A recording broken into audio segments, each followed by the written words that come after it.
Hi అండి, welcome to our channel. ఈరోజు మన రెసిపీ వచ్చేసి ఎన్నో ఆరోగ్య ప్రయోజనాలున్న నల్లేరుతో పచ్చడిని తయారు చేసుకుందాం. ఫస్ట్ దీనికి నల్లేరును శుభ్రంగా కడిగి పెట్టుకోవాలి. చేతులకు ఆయిల్ను రాసుకొని కట్ చేసుకోవాలి, లేదంటే చేతులకి దురద పుడుతుంది. ముక్కలుగా కట్ చేసుకొని మధ్య మధ్యలో వచ్చే నారలను తీసేయాలి. ఈ విధంగా అన్నిటినీ కట్ చేసుకోవాలి. ఈ నల్లేరు ఎముకల ఆరోగ్యాన్ని పెంచుతుంది. విరిగిన ఎముకలను త్వరగా అతుక్కోవడంలో సహాయపడుతుంది. అలాగే దగ్గు శ్లేష్మాన్ని నియంత్రించడంలో సహాయపడుతుంది.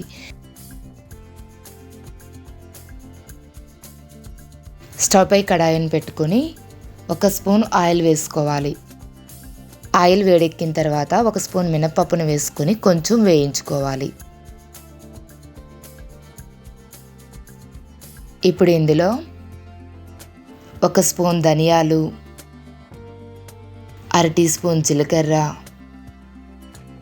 1/2 టీ స్పూన్ మెంతులు, 1/2 టీ స్పూన్ ఆవాలను కూడా వేసుకొని మరొకసారి వేయించుకోవాలి. ఈ విధంగా వేగిన తర్వాత ఒక ప్లేట్లోకి తీసుకొని పక్కన పెట్టుకోవాలి.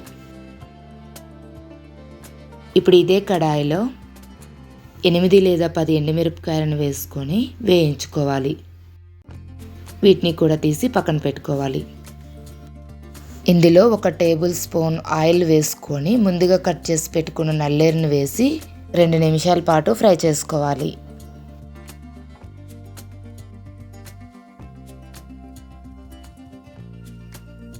ఈ విధంగా ఫ్రై చేసుకున్న తర్వాత ఇందులో కట్ చేసిన టమాటాలు 3, రుచికి సరిపడినంత సాల్ట్, 1/2 టీ స్పూన్ పసుపు, నిమ్మకాయ సైజ్ అంత చింతపండును వేసుకొని ఒకసారి కలిపి మూత పెట్టి మరో 5 నిమిషాలు మధ్య మధ్యలో కలుపుతూ మగ్గించుకోవాలి.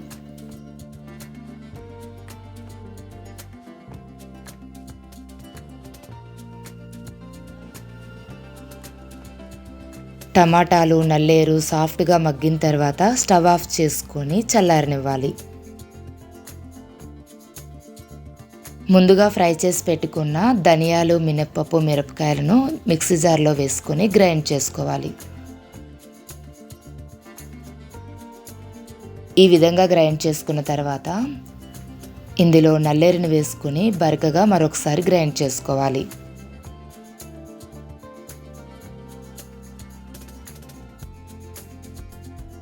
ఈ విధంగా గ్రైండ్ చేసుకున్న తర్వాత తాలింపు కోసం 2 స్పూన్స్ ఆయిల్ను వేసుకొని వేడెక్కిన తర్వాత ఆవాలు, జీలకర్ర, మినప్పప్పును వేసుకొని వేయించుకోవాలి. ఇవి కొంచెం వేగిన తర్వాత ఇందులో దంచిన వెల్లుల్లి రెబ్బలు 4 లేదా 5, కొంచెం కరివేపాకు, 1/2 టీ స్పూన్ ఇంగువ వేసుకొని కలుపుకోవాలి. ఇందులోనే 1 ఎండుమిరపకాయను కూడా వేసుకొని వేయించుకోవాలి. ఇవి వేగిన తర్వాత ముందుగా గ్రైండ్ చేసి పెట్టుకున్న నల్లేరు పచ్చడిని వేసుకొని ఇదంతా కలిసేలా కలుపుకొని స్టవ్ ఆఫ్ చేసుకోవాలి. ఈ పచ్చడి 1 లేదా 2 రోజులు మాత్రమే నిల్వ ఉంటుంది. 4-5 రోజులు నిల్వ ఉండాలి అనుకుంటే తాలింపులో మరికొంచెం ఆయిల్ను ఎక్కువగా వేసుకొని ఫ్రై చేసుకోవాలి. ఇంతేనండి, ఎంతో టేస్టీగా ఉండే నల్లేరు పచ్చడి రెడీ అండి. ఈ వీడియో కనుక నచ్చినట్లయితే లైక్ చేయండి. Thank you for watching.